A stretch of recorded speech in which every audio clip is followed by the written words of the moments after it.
मंडळी, ठरलं तर मग या मालिकेचा आजचा म्हणजेच 21 एप्रिलचा भाग आला बरं का. ठरलं तर मग या मालिकेचा 21 एप्रिलचा हा रिव्ह्यू तुम्ही ऐकत आहात. प्रेक्षकांनो, आज म्हणजे हाईट झाली बरं का. एवढा एपिसोड उशिरा टाकलाय तिकडनं की बाप रे बाप. पण आता आज कोर्टाचे सीन सुरू झालेत बरं का प्रेक्षकांनो. इथून पुढे मालिका खूप जबरदस्त होणार आहे बरं का मंडळी. बघत राहा ठरलं तर मग. आता सुरुवातीच्या भागात त्यांनी दाखवलं प्रियाचं आणि अधिराजचं जरा मागावून बोलणं ऐकवलंय त्यांनी.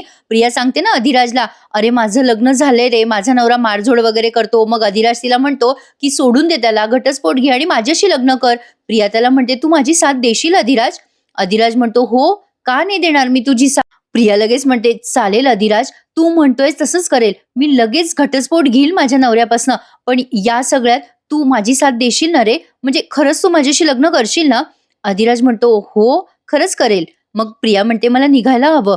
उशीर झाला ना तर माझा नवरा मारेल रे मला. निघू का? आता निघताना ही तिचा हात पुढे करते बरं का, कारण अधिराजने तिला आणलेली अंगठी ठेवून देत असतो तो खिशात. तेव्हा ही लगेच हात पुढे करते आणि त्याने दिलेली अंगठी हातात घालून घेते.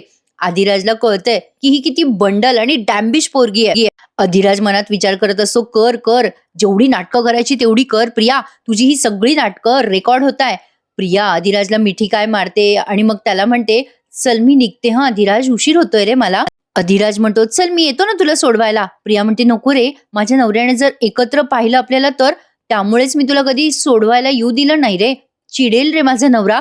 जे काही परिणाम होतील ना मग ते माझ्या आई वडिलांना भोगावे लागतील. प्लीज अधिराज प्लीज, मी जाते हा एकटी, चालेल ना? अधिराज म्हणतो हो ठीक आहे चालेल हा. प्रिया आता तिथून निघाली आहे बरं का. आता अधिराज विचार करतो ही एवढ्या घाईघाईत निघाली म्हणजे नक्कीच कोणाला तरी भेटायला चालली असणार आहे. ही कोणाला भेटणार, जाणून घ्यायला हवं. असं म्हणून अधिराज आता प्रियाचा पाठलाग करायला लागतो. इकडे चैतन्य आणि सायली त्या शांता मावशीच्या नवऱ्याच्या घरी आलेत बरं का. तिथे ते बघतात तर दरवाजा उघडाच असतो. म्हणजे चैतन्य दार वाजवणार असतो तर दार उघडच असतं. सायली आणि चैतन्य दरवाजा उघडतात तर काय, त्या शांता मावशीचा नवरा बेशुद्ध पडलेला असतो आणि कोणीतरी एक इसम त्याला उठवत असतो. उठ रे बाबा उठ, अरे काय नाटकं करतोयस? आता ते सायली आणि चैतन्य विचारतात काय हो, हे ते नवनाथ काका आहेत का? काय झालंय यांना? ते माणूस म्हणतोय अहो नेहमीच याचं, दारू पितो आणि असाच आडवा होतो. आज जरा जास्तीच दारू पिलीये त्यानं, बेशुद्ध पडलाय, उठतच नाहीये. चैतन्य म्हणतो, मग तो विचारतो माणूस तुम्ही कोण आहात? चैतन्य म्हणतो मी तुम्हाला सगळं सांगतो नंतर. सायली म्हणते भाऊजी यांना शुद्धीवर आणायला हवं आपण. चैतन्य म्हणतो चला आपण यांना ना जरा तिथे पलंगावर झोपूयात. चैतन्य आणि तो माणूस मिळून त्या नवनाथ काकांना तिथे आता वरती झोपवतात बरं का. चैतन्यला आणि सायलीला बिचाऱ्यांना टेन्शन आलं बरं का, की आता हा शांता मावशीचा नवरा हातचा जायला नको. म्हणजे तो बेशुद्ध पडला म्हणून त्यांना जरा टेन्शन आलेलं असतं. आता बघा हा प्रेक्षकांनो पुढे काय होतं. प्रिया आता रिक्षात बसून तिथून निघते बरं का अधिराजला भेटून. आणि अधिराज आता खूप वेळ तिचा पाठलाग करताना दाखवलाय. अधिराज विचार करत असतो ही एवढ्या अंधारात रात्रीची चालली तर कुठे चालली आहे. प्रियाचा तो खूप वेळ पाठलाग करताना दाखवलाय. आणि मग अचानक प्रिया कुठेतरी गायब होऊन जाते बरं का. म्हणजे त्याला तिची रिक्षा दिसेनाशी होते आणि तो इकडे तिकडे बघतो आणि त्याला कळतं की आपल्याला प्रियाने चुकवलंय. प्रिया कुठे गेली हे त्याला नेमकं कळलं नाहीये. बऱ्याच वेळ त्यांनी दाखवलाय थरार प्रियाचा पाठलाग करायचा. आणि मग पुढचा सीन त्यांनी घेतलाय पुन्हा सायली आणि चैतन्याचा. आता कसं झालंय प्रेक्षकांनो, गुन्हा करणारी ही जी प्रिया आहे ना ती ऍक्च्युअली एकटी आहे, पण हिला पकडणारे मात्र भरपूर जण आहेत बरं का. सगळ्यांनी शर्थीचे प्रयत्न सुरू केलेत. आता पुढच्या भागात आपल्याला ऊर्जा दिसणार आहे. ऊर्जा आता गेटअप बदलून या प्रियाचा काहीतरी पाठलाग करणारे का काहीतरी आणणारे पुरावा प्रियाच्या विरोधात. मस्त दाखवता येतं ते मालिका, पण एपिसोडच उशिरा पाठवतात बाबा. संतोषला प्रियाचा फोन आलाय. संतोष म्हणतो हा बोला मॅडम. अधिराजला काही प्रिया सापडत नाही. अधिराजला चुकवलंय तिने. प्रिया संतोषला ओरडून म्हणते बेअक्कल माणसा, तू लोणावळ्यात राहिला असता तर सेफ राहिला असता ना. तो संतोष म्हणतो नाही हो मॅडम, तिथं लोणावळ्यात मला पोलीस शोधताय आणि आता पोलीस मला तिथे शोधताय. प्रिया म्हणते मग तुझ्या जुन्या घरात राहू नकोस ना. मग तो संतोष म्हणतोय मॅडम तिथे राहायला मला तेवढीच एक जागा आहे. प्रिया म्हणते तुला नवीन लोकेशन पाठवलंय लोणावळ्याचं, तिथे जाऊन राहा. संतोष म्हणतो ठीक आहे मॅडम, पण खर्चाला थोडे. प्रिया तिकडनं म्हणते ठीक आहे पाठवते मी तुला पैसे. संतोष म्हणतो ठीक आहे मॅडम, तुम्ही सांगाल तेव्हाच हे प्रकरण म्हणजे हे प्रकरण जेव्हा थंड होईल तेव्हाच मी येईल. प्रिया म्हणते जा, तुला कोणी काही करणार नाहीये. पण आता संतोषचं केस सुद्धा ओपन झालंय बरं का प्रेक्षकांनो. बरेच ट्विस्ट आणि टर्न घडतात. आता इकडे शांता मावशीच्या नवऱ्याला चैतन्याने आणि त्या माणसाने मिळून तिथे वर पलंगावर झोपवलंय. आता चैतन्य आणि सायली माहिती घेतात त्या नवनाथ काकांबद्दल. चैतन्य म्हणतो त्यांना औषध दिलंय डॉक्टरांनी, बहुतेक डॉक्टर येऊन गेला, आपल्याला काही दाखवलं नाहीये. चैतन्य म्हणतो डॉक्टरांनी औषध दिलं, बरं वाटेल त्यांना. मग तो माणूस म्हणतो तुम्ही सांगितलं ते खूपच भयंकर आहे हो. बापरे, शांता मावशी गेल्या हे वाईट झालं. तशा त्या कर्माने चांगल्या नव्हत्या, त्यांनी खूप वाईट गोष्टी केल्या.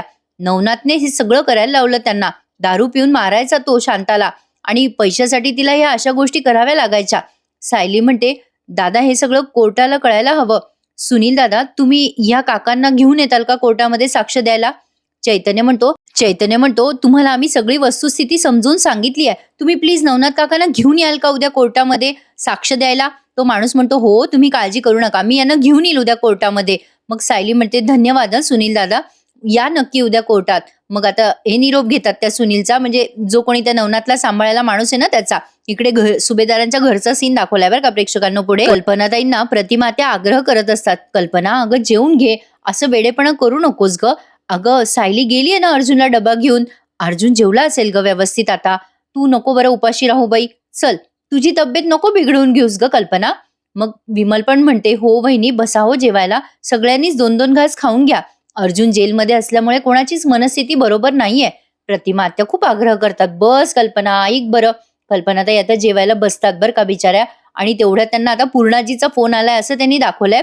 पूर्णाजी दाखवलेला नाहीये प्रेक्षकांनो, पण पूर्णाजीने व्हिडिओ कॉल केलाय आणि त्यांचा आवाज आपल्याला ऐकवलाय. कल्पनाताई पूर्णाजीचा फोन बघतात आणि म्हणतात, अरे देवा, पूर्णाईंचा कॉल आलाय मला, आता काय करू मी, काय करू, काय सांगू पूर्णाईंना, काय बोलू मी. अहो प्रतापराव पण तिथेच आहेत, अश्विन पण तिथेच आहे. अस्मिता म्हणते, मम्मा तुझ्या आवाजावरनं कळेल ग पूर्णाजीला गडबड आहे. प्रतापराव म्हणतात, हो ना, अरे पण तिचा फोन नाही घेतला तर तिला संशय येईल. कल्पनाताई म्हणतात, तुम्हीच बोला बाई, माझी काही हिंमत नाहीये आणि त्यांना कळू देऊ नका हा अटक झालीये म्हणून अर्जुनला.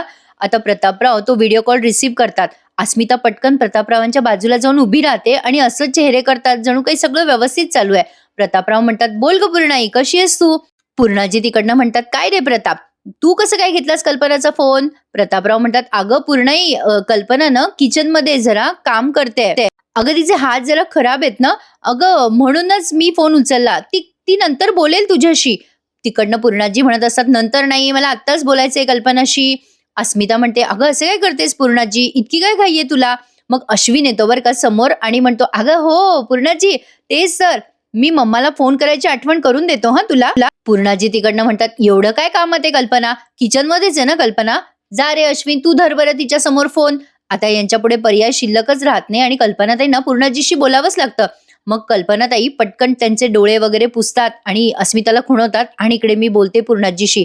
आणि मग कल्पनाताई तिथे खूप हिंमत अशी गोळा करून बोलतात पूर्णाजीशी. हा पूर्णाई बोला ना. पूर्णाजी म्हणतात, अगं बाई, अगं कल्पना, मी तुला हे सांगायला फोन केला की आपल्या अर्जुनची दृष्ट काढ बरं.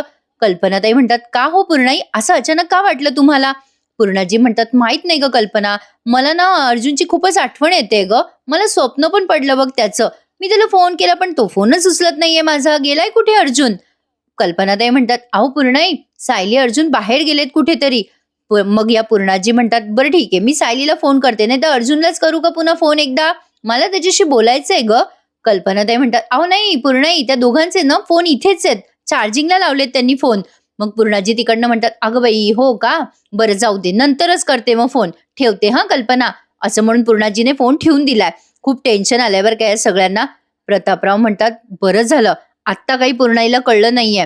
अस्मिता म्हणते, डॅड, कधी ना कधी पूर्णाजीला कळणारच आहे, आजचं संकट उद्यावर गेलंय एवढंच. आता तिथे सुमन पण आहे बरं का. सुमन म्हणते, हो ना, पूर्णाईला कळलं तर खूप अवघड होईल, त्यांना वाईट वाटेल हो. मग या प्रतिमात्या म्हणतात, काही झालं तरी आपला अर्जुन पूर्णाईला कळायच्या आज सुटला पाहिजे. अर्जुन जेलमध्ये असल्यामुळे कोणाचीच मनस्थिती ठीक नाहीये. इकडे चैतन्य आणि सायली निघालेत त्या नवनाथ काकाकडनं. चैतन्य म्हणतो, सायली वहिनी, मी ना त्या इन्स्पेक्टर सावंतला सगळं कळवतो, म्हणजे ते अर्जुनला सांगतील. सायलीला आता फोन आलाय अधिराजचा. सायली बाजूला जाऊन बोलते अधिराजशी, बोला अधिराज भाऊजी. अधिराज सांगतो, वहिनी, अधिराज सायलीला सांगत असतो, वहिनी, मी प्रियाचं बोलणं ऐकलं फोनवर, ती कोणाशी तरी फोनवर बोलली आणि तडकन निघून गेली. मला लक्षात आलं काहीतरी गडबड आहे, मी तिचा पाठलाग करायचा प्रयत्न केला, पण मला ना कळलंच नाही, म्हणजे ती कुठेतरी अचानक गायब झाली. ती कोणाशी बोलत होती, काय बोलत होती कळलंच नाही, म्हणजे मी तसं ते ऐकायचा पण प्रयत्न केला होता, पण तिने मला ते ऐकू दिलं नाहीये. सायली म्हणते, अधिराज भाऊजी, ही सगळी लपवाछप्पी नक्कीच शांता मावशीच्या खून प्रकरणासंदर्भातच असणार आहे. ती आता निसटली आहे तर निसटू द्या, नाही तुम्ही तिच्यावर लक्ष ठेवत राहा, संशयास्पद काहीही कळलं ना तुम्हाला तर मला सांगा हं. मग अधिराज म्हणतो, हो बहिणी, टेन्शन नका घेऊ. मग आता फोन ठेवते सायली. मग चैतन्य म्हणतो, सावंतांना मी कळवलंय बरं का वहिनी, आपण निघूयात. सायली आणि चैतन्य आता तिथून निघालेत. इकडे इन्स्पेक्टर सावंत अर्जुनला सांगायसाठी जेलमध्ये जातात. सावंत म्हणतात, अर्जुन सर, शांताबाईच्या नवऱ्यापर्यंत चैतन्य आणि सायली वहिनी पोहोचले बरं का. उद्याच्या कोर्टाच्या हिअरिंगसाठी तो हजर राहील उद्या कोर्टात. अर्जुन म्हणतो, व्हेरी गुड. उद्याच्या हिअरिंगची सगळी तयारी झाली आहे बरं का आता. मग ते इन्स्पेक्टर येतो तिथे, तो पटवर्धन, काय यार पुन्हा मी यांचं नाव विसरले, ते अर्जुनला त्रास देतात ना, ते इन्स्पेक्टर आले तिथे. ते म्हणत असतात, काय हो सावंत, अख्ख्या पोलीस स्टेशनमध्ये काय फक्त अर्जुन सुभेदारचीच केस आहे काय तुम्हाला? तुम्ही त्यांचीच ड्युटी करताना दिसताय, बाकीच्या केसेस नाही आहेत का तुम्हाला? लक्ष द्या जरा बाकीच्या केसेसकडे. हे घ्या, या फाईल घ्या, याच्यातल्या केसेस बघा आणि इन्व्हेस्टिगेशन करा आणि लवकरात लवकर रिपोर्ट करा मला. सावंतने अर्जुनची मदत करू नये म्हणून हा सावंतला पण आता अडकवतोय. तो इन्स्पेक्टर पाटकर निघून गेल्यानंतर इन्स्पेक्टर सावंत म्हणतात, बघा ना अर्जुन सर, हा माणूस माज दाखवायची एकही संधी सोडत नाही. अर्जुन म्हणतो, जाऊ द्या, रिलॅक्स, याचा सगळा हिशोब आपण उद्या कोर्टात करूयात. बरं, तुम्हाला तो फोन सापडला होता ना आपल्याला टेबल खाली, तो फोन कोणाचा आहे? सावंत म्हणतात, ते सगळं कळलंय सर, त्याची काळजी करू नका, तुम्हाला उद्या कोर्टात सगळी माहिती मिळेल. अर्जुन म्हणतो, आता आपण फक्त उद्याच्या कोर्टाच्या हिअरिंगची वाट बघतोय. आणि प्रेक्षकांनो, आता कोर्टाची हिअरिंग थोड्याच वेळात सुरू होणार आहे. पुढच्या सीन मध्ये आपण बघतोय, सायली देवी आईला प्रार्थना करते आता अर्जुनसाठी. सायली म्हणत असते, देवी आई, मी खूप लहान असल्यापासनं मनापासून तुझी भक्ती करते ग. कुठल्याही फळाची अपेक्षा न करता मी तुझी पूजा आणि भक्ती करत आले. देवी आई, तू कधी मला एकटं सोडलं नाहीस. मला जेव्हा जेव्हा गरज होती तेव्हा तू माझ्या पाठीशी उभी राहिलीस. आजही तुझं लक्ष आहे देवी आई माझ्याकडे. मला माहितीये तुला तुझ्या लेकीची परीक्षा घ्यायची आहे ना, जरूर परीक्षा घे. मी कुठलीही अग्निपरीक्षा द्यायला तयार आहे. ह्यांच्यासाठी माझी खात्री आहे, यातनं तू आम्हाला न्याय मिळवून देशील. मी या सगळ्या क्षणांची आतुरतेने वाट बघते देवी आई. अर्जुन सुटावा यासाठी सायलीने देवी आईजवळ प्रार्थना केली आहे. आता कोर्टाचे सीन सुरू होणार आहे. मध्ये त्यांनी ना एक गाणं दाखवलंय बरं का. अर्जुनला ना घरची खूप आठवण येत असते आणि सायलीला सुद्धा अर्जुनची खूप आठवण येत असते. ते गाणं आहे ना प्रेक्षकांनो, येईल दिवस तुझाही माणसा जिगर सोडू नको. हे गाणं त्यांनी आता इथे आपल्याला बऱ्याच वेळ ऐकवलंय बरं का. आणि या सगळ्या गाण्यामध्ये आपल्याला असे दृश्य दिसत आहेत की सायली रडते, अर्जुनची तिला खूप आठवण येते. कल्पनाताई पण रडतायत अर्जुनच्या आठवणीमध्ये. अर्जुन हा त्यांच्या घराचा एक म्हणजे काय म्हणता येईल, लाडकं व्यक्तिमत्व आहे प्रेक्षकांनो. अर्जुन हा त्या घराचा श्वास आहे. अर्जुन घरात नसताना कोणाला कसं बरं वाटेल. अर्जुनला सुद्धा खूप आठवण येत असते घरच्यांची. आता सायली खूप रडते, अर्जुनच्या सगळ्या वस्तू हाताळते, जवळ घेते त्याचे सगळे कपडे वगैरे. आणि जसा अर्जुन इकडे जेलमध्ये खाली झोपलाय ना, सायली सुद्धा तशीच खाली झोपते जमिनीवर आणि रडत रडत झोपी जाते. इकडे अर्जुन पण सेम एक्झॅक्टली तेच करतोय. आता हा सगळा सीन झाल्यानंतर कोर्टाचा सीन सुरू झालाय बरं का प्रेक्षकांनो.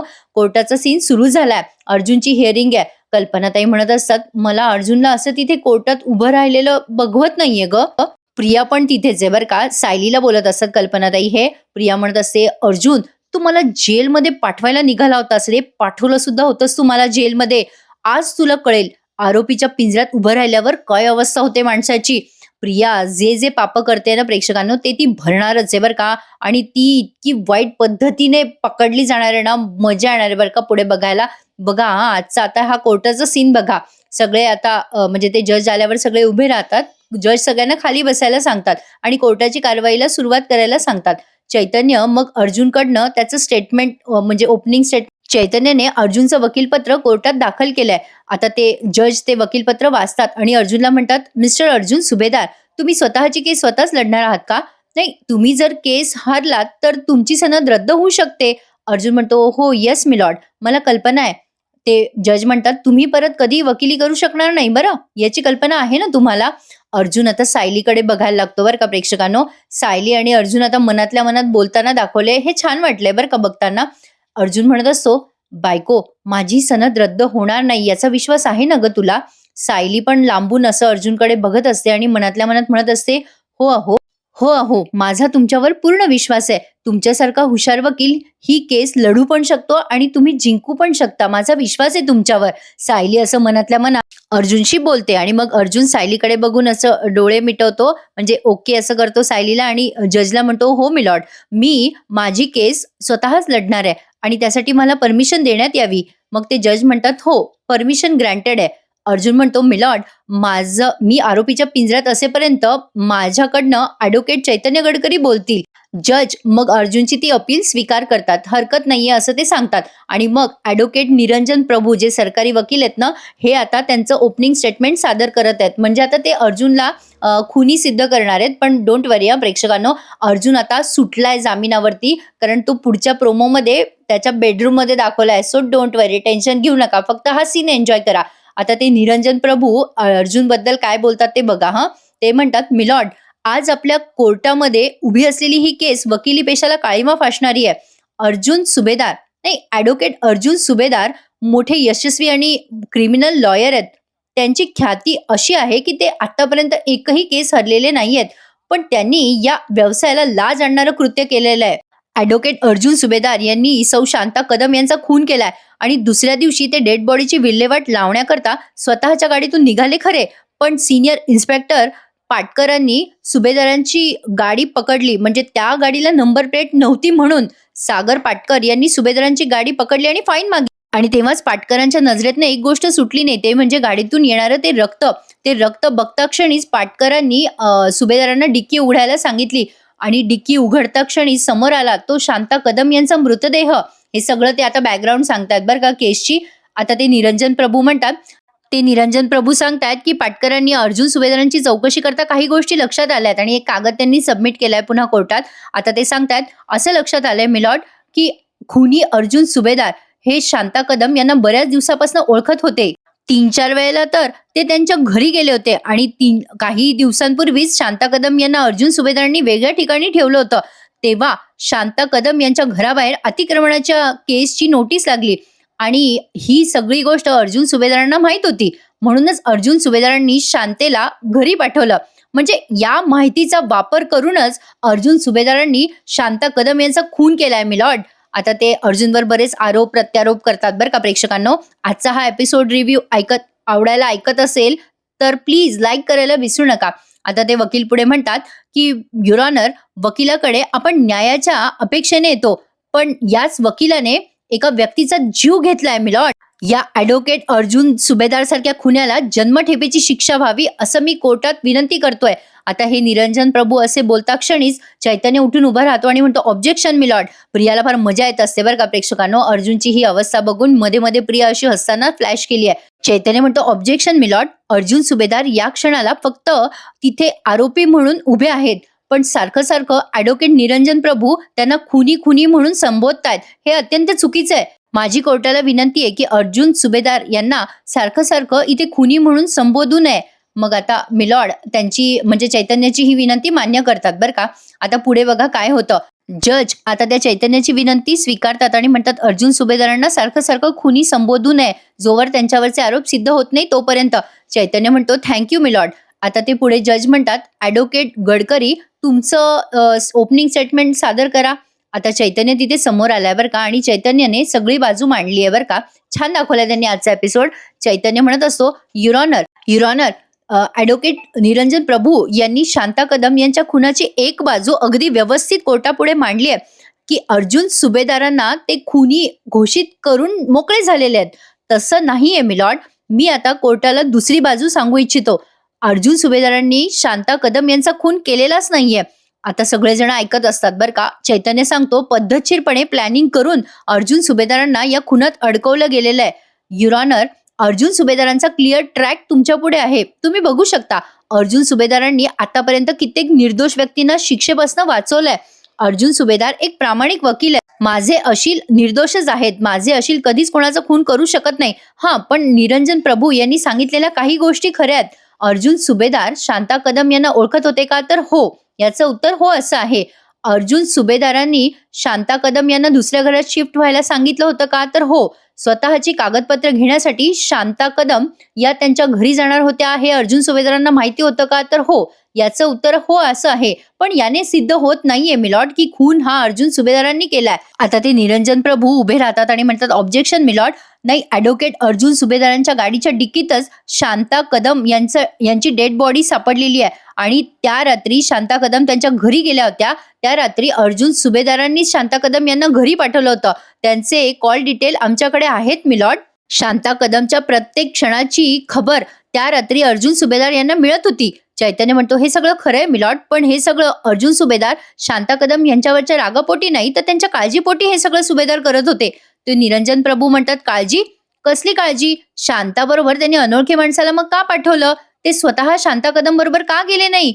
आता सायलीने डोक्याला हात मारलाय. ते जज म्हणतात, ऑब्जेक्शन सस्टेन्ड.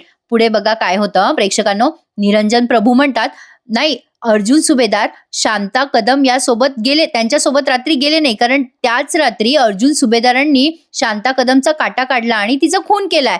आता हे जे जे आरोप करत असतात ना, ते सगळे कल्पनाताईंना, सायलीला सहन होत नसतात. आता ते निरंजन प्रभू म्हणतात पुढे, शांता कदम यांच्यासोबत त्यांना कोणी बघू नये असा यांचा मास्टर प्लॅन होता. अर्जुन सुभेदारांनी म्हणजे स्वतःच खून केलेला आहे. म्हणजे शांता कदम घरी पोहोचल्यानंतर अर्जुन सुभेदार त्यांच्या मागे पोहोचले आणि त्यांनी सूर्याने शांता कदम यांचा खून केला. हे निरंजन प्रभू त्यांचं तर्क लावून मोकळे झालेत बरं का. पुढे ते म्हणतात, मुळात शांता कदम यांना खोटं बोलून अर्जुन सुभेदारांनी घरी पाठवलंय. म्हणजे शांता कदम यांच्या घराबाहेर लावलेली जी नोटीस होती ना मिलॉर्ड, ती खोटी आहे. त्यांचं घर अतिक्रमणात जाणार नव्हतंच. कमाल आहे ना प्रेक्षकांनो. ही जी बातमी आहे ती अर्जुनला कळली नाही, पण या वकिलाला आधी कळली आहे. आता पुढे ते वकील म्हणतात, माझ्याकडे त्याचे सगळे पेपर्स आहेत मिलॉर्ड. आता ते खोटी बातमी आहे हे सगळं त्यांनी कोर्टामध्ये पेपर वगैरे दाखवून सिद्ध केलंय. आता मात्र टेन्शन आलं बरं का चैतन्याला आणि अर्जुनला. सस्पेन्स त्यांनी मस्त रंगवलाय बरं का प्रेक्षकांनो. झालं म्हणा, आता काय थोड्या वेळात टीव्हीवरही एपिसोड दिसेलच. काय एपिसोड उशिरा पाठवला प्रेक्षकांनो यांनी, बाप रे. आता अर्जुन चैतन्याला सारखा खुणवत असतो बरं का. चैतन्य इझी घे असं, म्हणजे शांत हो असं सगळं अर्जुन त्याला खुणवतोय बरं का सारखा. जेव्हा हे निरंजन प्रभू मध्ये बोलत असतात तेव्हा.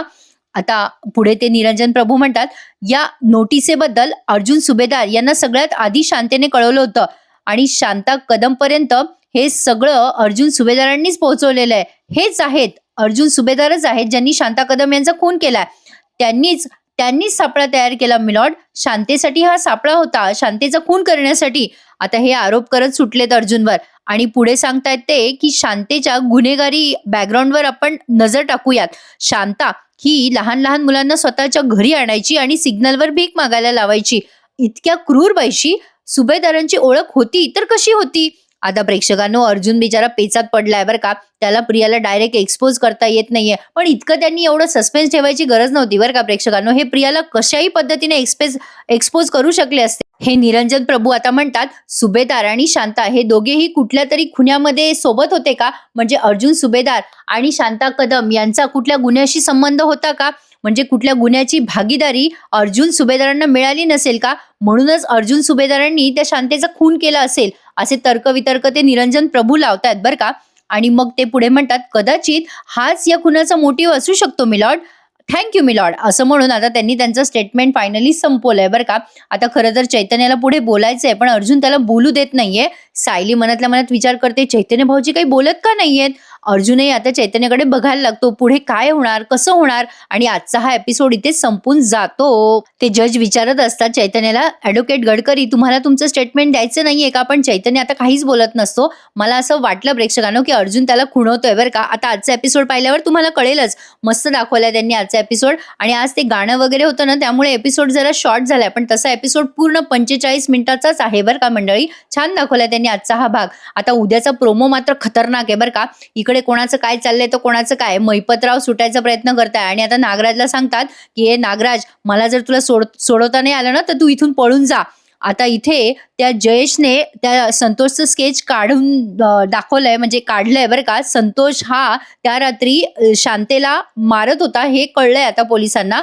मग अर्जुन सुटलाय बरं का प्रेक्षकांनो. अर्जुन आणि सायली बेडरूम मध्ये बोलतात आणि सोबत चैतन्य सुद्धा आहे. इन्स्पेक्टर सावंत म्हणतात, हल्लेखोर म्हणजे संतोष लांडगेच आहे. इकडे सायली अर्जुन एकमेकांशी डिस्कस करत असतात की आता, म्हणजे अर्जुन म्हणतोय तो बेडरूम मध्ये बरं का, म्हणजे तू सुटलाय प्रेक्षकांनो. अर्जुन म्हणत असतो सायलीला, म्हणजे संतोष लांडगे आता पोलीस कस्टडीमध्ये आहे. त्यावरती चैतन्य म्हणतो, पण तिथे त्या लांडगेला भेटायला कोणीतरी हुशार व्यक्ती जायला हवी. ती व्यक्ती हुशार, धाडसी आणि हजरजबाबी असायला हवी असं चैतन्य सांगत असतो. तेव्हा सायली म्हणते, तुम्ही म्हणताय तशी एक व्यक्ती माझ्या ओळखीची आहे. कोर्टात माझ्याशी वाद घालायचा नाही, कोर्टाबाहेर माझ्याशी नाद करायचा नाही. मग हे दोघेही म्हणतात ऊर्जा. आता ऊर्जा येणारे प्रेक्षकांनो प्रियाला एक्सपोज करण्यासाठी. आत्ताशी आता ही पहिली ऊर्जा येणार आहे बरं का प्रेक्षकांनो. अशा 13 जणी येणार आहेत आता प्रियाला एक्सपोज करायला. आगे आगे देखिए होता है क्या. सकाळी-सकाळी एपिसोड आले ना प्रेक्षकांनो छान फ्रेश वाटतं हो. दिवसभर हे संध्याकाळी एपिसोड आले की खूपच बोर होतं नाही. म्हणजे एक्साइटमेंट जराशी कमी वाटायला लागते नाही का. पण असो छान दाखवलाय त्यांनी आजचा भाग, पण उशिराच पाठवला ही तक्रार आहेच आपली. तर आता उद्या बघूयात काय घडतंय मालिकेमध्ये. उद्याचा भाग लवकर येईल अशी अपेक्षा करूयात. चला तर मग उद्या भेटूयात. तोपर्यंत शुभरात्री बरं का मंडळी. भेटूयात उद्या पुन्हा एकदा. तोपर्यंत टेक केअर. धन्यवाद.